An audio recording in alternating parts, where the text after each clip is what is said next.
The morning mist clung to the ramparts of Madrid like a shroud, and Charles II of Spain drew his final breath on the first day of November, 1700. In that moment, the greatest empire the world had ever known stood orphaned, its crown rolling like a severed head across the marble floors of the seeking a new skull to crown. The dying king's testament echoed through the corridors of power like a death knell. Philip of Anjou, grandson of the son King Louis XIV of France, would inherit the Spanish throne. But across the continent, the Holy Roman Emperor Leopold I ground his teeth in fury, for he had expected his son, Archduke Charles, to claim the Spanish inheritance. The Habsburg genre, the distinctive mark of royal breeding, would not be denied its birthright. In the candlelit chambers of Versailles, Louis XIV smiled with the satisfaction of a spider who had felt the vibrations of prey in his web. His grandson would unite the crowns of France and Spain, creating an empire that would stretch from the Pyrenees to the Americas. The other European powers watched in horror as the balance that had kept them safe for generations began to tilt dangerously toward French dominance.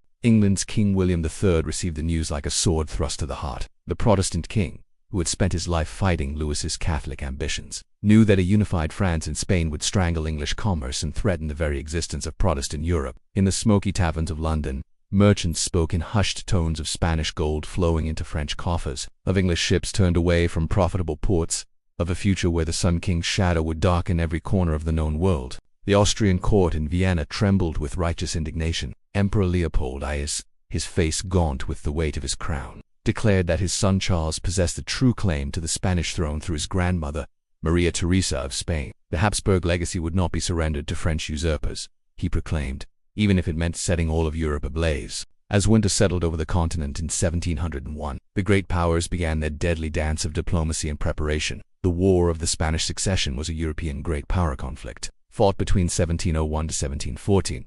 According to historical records from the National Army Museum, this conflict would reshape the European balance of power for generations to come. In the Dutch Republic, where the memory of French occupation still burned fresh, the Grand Pensionary Anthony Heinsius worked tirelessly to forge the Grand Alliance. The Dutch had seen their dikes breached by French armies, their cities burned, their children orphaned. They would not allow Louis XIV to complete his domination of Europe through Spanish proxy. The crowned heads of Europe gathered their armies like storm clouds gathering before a tempest. In the German states, princes counted their soldiers and weighed their gold, knowing that neutrality would be impossible in the coming storm. The Holy Roman Empire, that ancient patchwork of duchies and principalities, would once again become the battleground where empires lived and died. Young Philip of Anjou, barely 17 years old, accepted the crown that would drench Europe in blood. He entered Madrid in February 1701, his French courtiers trailing behind him like exotic birds in a land of hawks. The Spanish nobles, proud descendants of conquistadors who had brought empires to their knees, watched with hooded eyes as their new king spoke French better than Spanish, as he looked to Versailles for guidance rather than to the traditions of the Spanish court. The die was cast. 3 claimants to the Spanish throne would soon marshal their forces. Philip of Anjou with the backing of French might, Archduke Charles with the support of the Holy Roman Empire, and the phantom claim of the Duke of Savoy's family through ancient marriage alliances. But beyond the personal ambitions of princes, this war would be fought for the soul of Europe itself.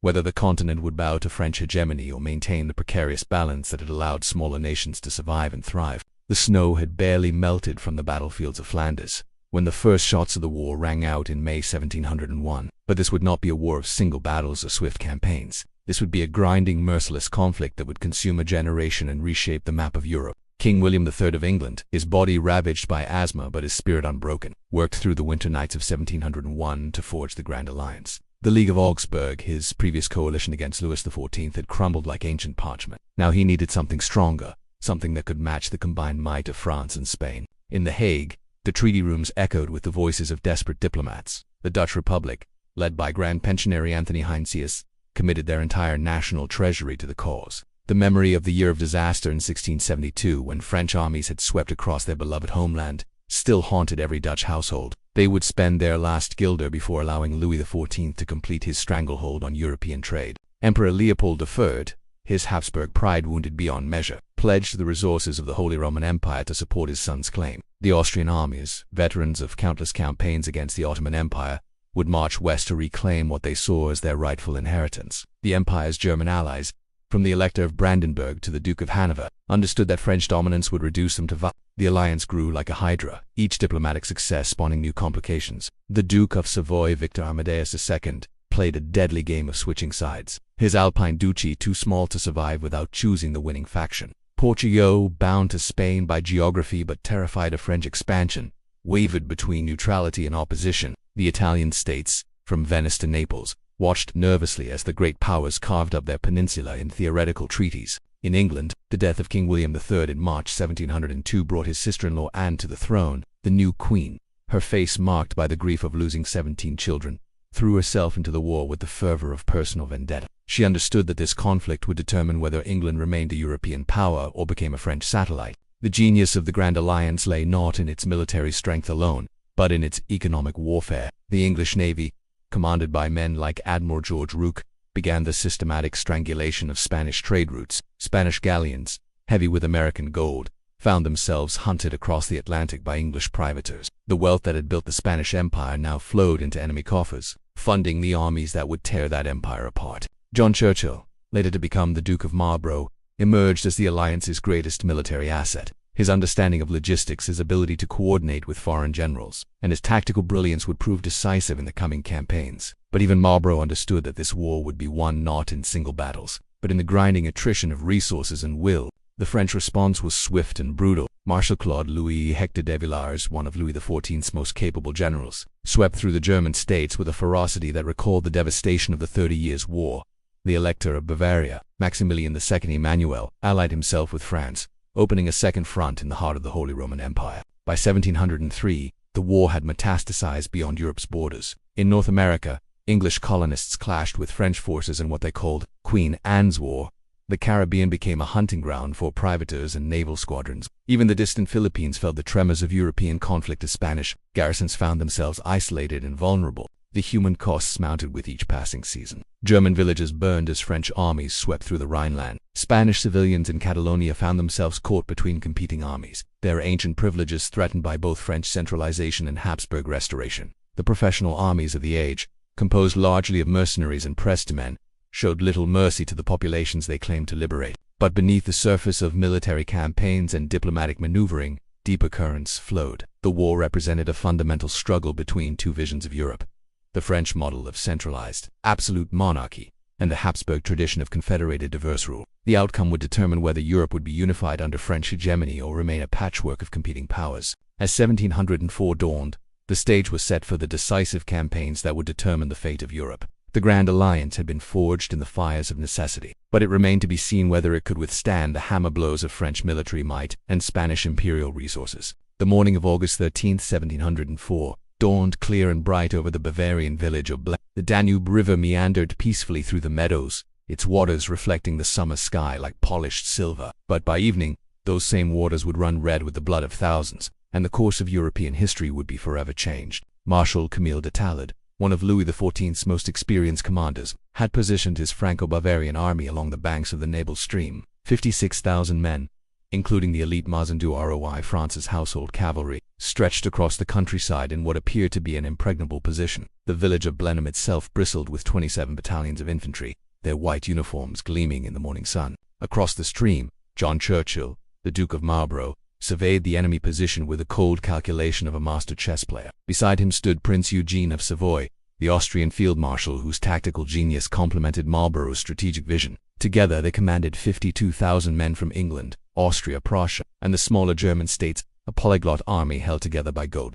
discipline, and the shared understanding that defeat would mean the end of their world. The battle began at dawn with a deception that would have made Odysseus proud. Marlborough ordered his engineers to begin repairing the stone bridge over the Nebel, making it appear that the main attack would come from the center. Meanwhile, his real plan unfolded with the precision of a clock. Lord Cutzar, known as the Salamander for his ability to survive in the hottest fighting, would pin down the French garrison in Blenheim village while the main assault struck elsewhere. As the morning mist lifted from the Danube, the roar of artillery began. The French cannons, positioned on the higher ground, poured shot and shell into the advancing Allied columns. Men fell like wheat before a scythe, their screams lost in the thunder of guns. The careful formations of the early modern battlefield began to blur as soldiers stumbled over the bodies of their comrades. The village of Blenheim became a charnel house as Lord Cut's men threw themselves against the French barricades. The white-coated French infantry, veterans of countless campaigns, poured devastating volleys into the English ranks. The narrow streets filled with smoke and blood as men fought hand-to-hand with bayonet and sword. But Cut's attack was meant to succeed through failure.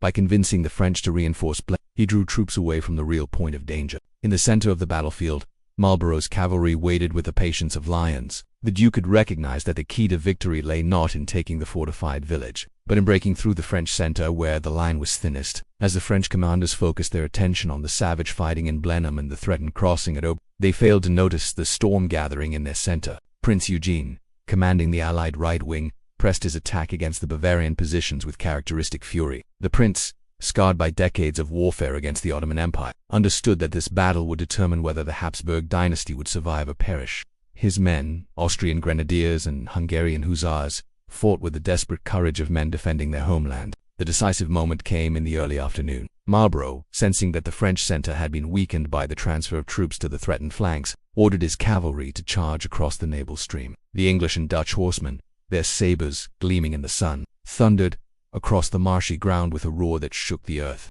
Marshal Talad, realizing too late that he had been outmaneuvered, desperately tried to rally his scattered forces, but the French line was already crumbling. The elite Maison du Roi, trapped between the advancing Allied cavalry and the swampy ground near the Danube, found themselves surrounded and overwhelmed. The flower of French nobility, men who had danced in the halls of Versailles, died in the mud of a Bavarian battlefield. The rout was complete and devastating. Marshal Talad himself was captured, his marshal's baton taken as a trophy by Marlborough's aide. The French and Bavarian armies, which had seemed invincible that morning, disintegrated into fleeing fragments. Thousands drowned in the Danube as they tried to escape the pursuing Allied cavalry. The village of Blenheim, which had absorbed so much English blood, surrendered with its entire garrison. The victory at Blenheim shattered the myth of French invincibility that had dominated European warfare for decades. News of the defeat reached Versailles like a thunderbolt, causing Louis XIV to shut himself in his private chambers for days. The Sun King, who had never known defeat, suddenly looked mortal to his enemies and subjects alike. More importantly,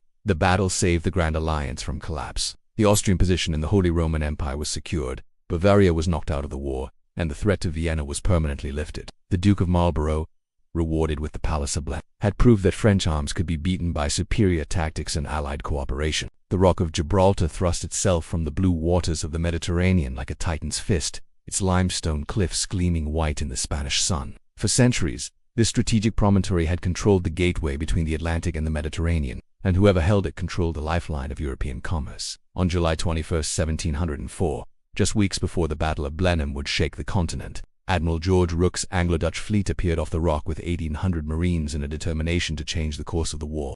The Spanish garrison, commanded by Diego de Salinas, numbered barely 150 men. They had watched the great English fleet approach with the resignation of men who understood their fate. The fortress of Gibraltar, built by the Moors centuries earlier and strengthened by Spanish engineers, was formidable, but no fortification could withstand the concentrated fire of an entire fleet. Captain George Byng, commanding the Marine Landing Force, studied the approaches to the Rock with the eye of a professional soldier. The northern face, where the town of Gibraltar huddled beneath the cliffs, offered the only practical landing site, but the Spanish had positioned their cannons to command every approach, and the narrow streets would become death traps for attacking infantry. The bombardment began at dawn on July 20. The thunder of naval guns echoed across the Strait of Gibraltar, audible in both Spain and Morocco. The Spanish defenders, crouched behind their stone ramparts, felt the very rock tremble beneath their feet as English cannonballs shattered centuries-old masonry. The town below, its whitewashed houses packed with civilians, began to burn as red-hot shot ignited roofs and warehouses. But the Spanish defense was not without its moments of heroism. Captain Salinas, knowing that surrender was inevitable, chose to extract the highest possible price for his fortress. His cannons, served by men who had learned their trade in the wars against the Barbary corsairs, struck back with deadly accuracy. The English flagship HMS Barfleur took a direct hit to her quarterdeck, killing several officers and wounding scores of sailors. The final assault came on August 4th, when Captain Byng led his Marines through the breach blasted in the fortress walls. The Spanish defenders, their ammunition exhausted and their numbers decimated, fought with the desperate courage of men who knew they faced death or captivity. The narrow streets of Gibraltar town became a maze of sword fights and musket duels. English Marines and Spanish soldiers settled their differences with steel and lead. The surrender came at sunset, with the Spanish flag hauled down from the highest tower of the fortress. Captain Salinas, his uniform torn and bloodied, handed his sword to Admiral Rooke with the dignity of a professional soldier. The English admiral, respecting his enemy's courage, returned the sword and offered terms that allowed the Spanish garrison to march out with full military honors. The capture of Gibraltar sent shockwaves through the Spanish court in Madrid. King Philip V, still young and inexperienced, raged at his ministers for allowing such a strategic disaster. The fortress commanded not only the entrance to the Mediterranean, but also the sea routes to Spanish America. English ships could now interdict the treasure fleets that carried the gold and silver that funded the Spanish war effort. But the English victory was not without its complications. The local population, predominantly Spanish and Catholic, viewed their new Protestant masters with suspicion and hostility. The English governor, General George Eliot, found himself ruling a population that regarded him as a foreign occupier. The Spanish language continued to be spoken in the streets, Spanish customs persisted, and Spanish priests continued to say Mass in defiance of English Protestant sensibilities. The strategic implications of Gibraltar's capture extended far beyond the immediate military advantages. The rock became a symbol of English naval power, a demonstration that even the most formidable Spanish fortifications could not withstand the Royal Navy's might. This psychological victory was perhaps more important than the tactical one, as it convinced wavering allies that the Grand Alliance could indeed defeat the combined forces of France and Spain. Louis XIV, receiving news of Gibraltar's fall just days after learning of the disaster at Blois, began to understand that the war was taking a turn he had not anticipated. The English, whom he had long dismissed as a nation of shopkeepers, were proving to be formidable opponents both on land and at sea. The Spanish Empire, which he had expected to strengthen his position, was proving to be a vulnerable liability. The Spanish response to Gibraltar's loss was swift and furious. A massive army under the command of Marshal de Frouillardet was assembled to recapture the rock. The siege that followed would last for 2 years, with Spanish forces attempting to starve the English garrison into submission. But the Royal Navy's control of the sea lanes meant that supplies could always reach the fortress, while the Spanish besiegers suffered from their own logistical difficulties. The defense of Gibraltar became a legend in English military history. The small garrison, reinforced by marines from the fleet, withstood everything the Spanish could throw at them. Sortie and counter-sortie, bombardment and counter-bombardment. The siege developed into a grinding test of endurance that would determine English naval power could take root in the Mediterranean. Meanwhile, the broader war continued to rage across Europe. The capture of Gibraltar had secured the Grand Alliance's southern flank, but the main theaters of war remained in Flanders and the Holy Roman Empire. The rock had become a symbol of resistance, but symbols alone would not win the war. The autumn of 1709 found Europe exhausted by 8 years of unrelenting warfare. The leaves fell like the hopes of peace across the ravaged countryside of Flanders, where armies had marched and countermarched until the very soil seemed saturated with blood. Yet Marshal Claude Louis Hector de Villars, perhaps the most gifted of Louis XIV's generals, was determined to make one final stand against the seemingly invincible Duke of Mons. The village of Malplaquet, nestled in the dense forests south of Mons, had never known fame until September 11, 1709, when it became the site of the bloodiest battle of the entire war. Villars had chosen his ground with the eye of a master tactician, positioning his 80,000 men behind a series of earthworks and redoubts that turned the forest into a fortress. The French marshal understood that this battle would likely determine the fate of Louis XIV's kingdom. Marlborough, now at the height of his powers, commanded 90,000 men from England, Austria, Prussia, and the Dutch Republic. Beside him rode Prince Eugene of Savoy, the Austrian field marshal whose tactical brilliance had complemented Marlborough's strategic vision in battle after battle. Together they had never known defeat, but they sensed that Malplaquet would test their partnership as never before. The battle began before dawn with a preliminary bombardment that lit the forest like a hellish dawn. The Allied artillery, over 100 guns strong, poured shot and shell into the French positions while the morning mist still clung to the trees. The French cannons answered with equal fury, their iron voices echoing through the woodland as if the very spirits of war had been awakened. The main assault fell upon the wood of where the French had constructed a series of interlocking redoubts defended by their finest infantry. The Austrian troops, led by General Maximilian von Leutram, advanced through the undergrowth with the methodical precision of veteran soldiers. But the French defenders, protected by earthworks and fallen trees, poured devastating volleys into the advancing columns. The forest became a maze of smoke and screaming, as men fought hand-to-hand among the trees. The carefully planned formations of 18th-century warfare dissolved into a series of savage melees, where sword met bayonet and musket but crushed skull. The Earl of Orkney, commanding the British right wing, described the carnage as more terrible than any battle fought in our time. In the center of the battlefield, Marlborough himself led a cavalry charge that would have made Alexander the Great proud. The Duke's blue coat, clearly visible among his staff officers, rode directly into the French artillery positions with a courage that bordered on madness. His horse was shot from under him. His coat was pierced by musket balls, but he continued to rally his men with the calm authority that had made him legendary. The decisive moment came when Prince Eugene, despite suffering a serious head wound, ordered his Austrian grenadiers to storm the central redoubt. The white-coated Austrian infantry, their faces blackened with powder smoke, climbed over the earthworks with their bayonets fixed. The French defenders, exhausted by hours of fighting, began to give ground for the first time in the battle. Marshal Villars, seeing his line beginning to buckle, rode forward to rally his men personally. The French marshal, his uniform torn and bloodied, was struck down by a musket ball that shattered his knee. As he was carried from the field, command passed to Marshal Bou, who faced the impossible task of maintaining French morale in the face of seemingly inevitable defeat. The final French resistance centered on the village of Malplaquet itself, where the elite Mazan Douareaux made their last stand.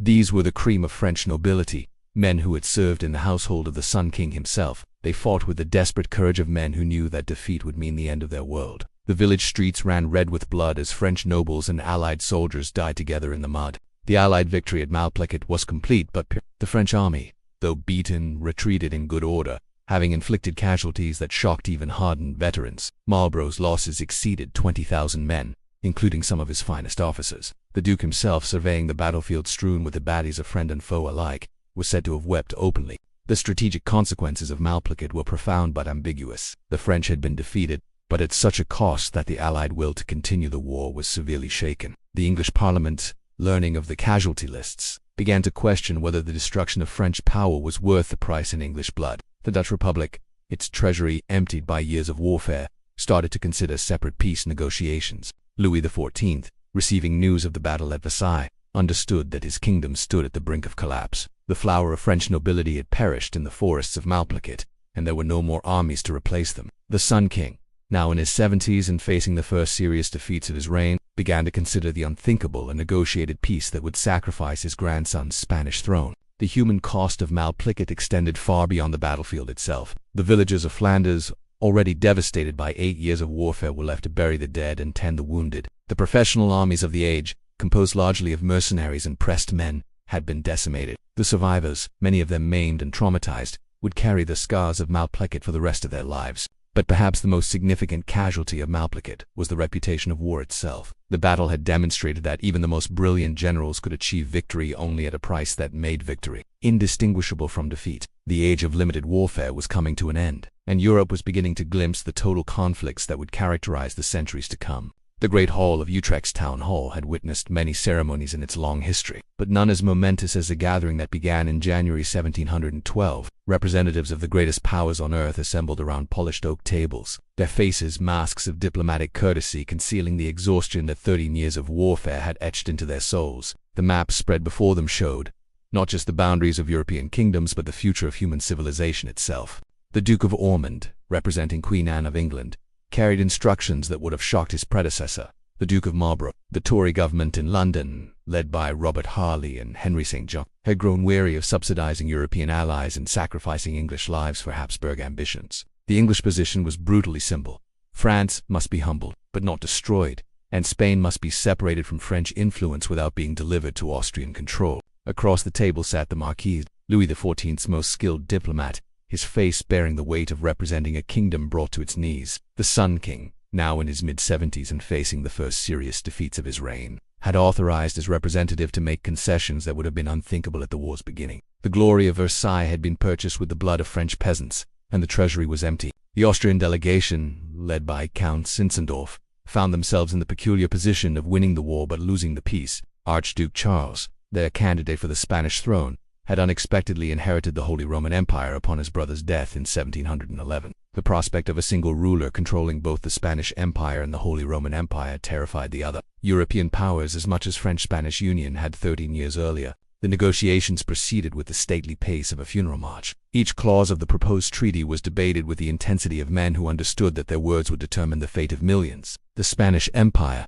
that vast collection of kingdoms and colonies that had dominated the world for 2 centuries, was to be carved up like a Christmas goose among the hungry powers of Europe. Philip V would retain the Spanish throne, but with conditions that reduced Spain to a French satellite in all but name. The Spanish Netherlands, those wealthy provinces that had been the cockpit of European warfare for generations, would pass to Austrian control. The Duke of Savoy would receive Sicily as compensation for his shifting loyalties, while the Dutch Republic would gain a series of barrier fortresses to protect against future French aggression. The most contentious issue was the fate of the Spanish colonies in the Americas. The English negotiators, led by the Earl of Strafford, demanded commercial concessions that would open the Spanish colonial empire to English merchants. The infamous Jacinto, the monopoly on supplying slaves to Spanish America, was granted to the English South Sea Company, binding the Spanish Empire to English commercial interests for generations to come. The French delegation faced the humiliating task of surrendering territories that had been French for centuries. Acadia, That cold wilderness in North America would become British Nova Scotia. The fortress of Dunkirk, Louis XIV's pistol pointed at the heart of England, would be demolished stone by stone. The French Navy, once a terror of the English Channel, would be reduced to a coastal defense force. But perhaps the most significant concession was the recognition of the Protestant succession in England. Louis XIV, who had spent his reign championing Catholic causes across Europe, formally acknowledged Queen Anne's Protestant successors and agreed to expel the Stuart pretender from French soil. The age of religious warfare was ending, replaced by the colder calculations of commercial and strategic advantage. The Dutch delegation, led by the Earl of Albemarle, watched their country's golden age slip away with each signed article. The Dutch Republic, which had financed the Grand Alliance and borne the brunt of French aggression, found itself overshadowed by the rising power of England. The barrier fortresses they received were poor compensation for the commercial privileges granted to their English allies. The signing ceremony on April 11th, the representatives of the great powers affixed their signatures, documents that would reshape the map of Europe and the balance of global power. The War of the Spanish Succession was officially over, but the peace that followed would prove as fragile as the alliance that had won it. The human cost of the war was staggering. Contemporary estimates suggested that over 1 million soldiers had died in the various theaters of conflict, while civilian casualties from disease, famine, and military action numbered in the hundreds of thousands. Entire regions of Europe had been devastated, their populations decimated, and their economies shattered. The professional armies of the age, composed largely of mercenaries and pressed men, had been consumed in the furnace of modern warfare. The Peace of Utrecht established principles that would govern European diplomacy for generations. The concept of balance of power, the idea that no single nation should dominate the continent, became the cornerstone of international relations. The treaty system created at Utrecht would survive, with modification, until the French Revolution swept away the old order entirely. But perhaps the most profound change was the shift in global power from the Mediterranean to the Atlantic. Spain, which had ruled the waves for 2 centuries, was reduced to a secondary power. England, emerging from the war with naval supremacy and commercial advantages, was poised to build the greatest empire in human history. The age of Spanish hegemony was ending, and the age of British dominion was about to begin. The crownless kings had finally found their thrones, but the price paid for their crowns had been measured in the blood of nations. The Spanish Empire, once the terror of the world, lay broken and divided. The French monarchy, though it survived, was fatally weakened and would face revolution within a century. The Holy Roman Empire, ancient and proud, would linger on as a shadow of its former self until Napoleon finally delivered the death blow. The treaty signed at Utrecht represented more than the end of a war. It marked the end of an age. The world of absolute monarchs and religious warfare was giving way to a new era of commercial competition and national interest. The crowns that had cost so much blood to win would prove to be more fragile than their wearers imagined, and the peace that seemed so permanent would prove to be merely an interlude between greater conflicts yet to come.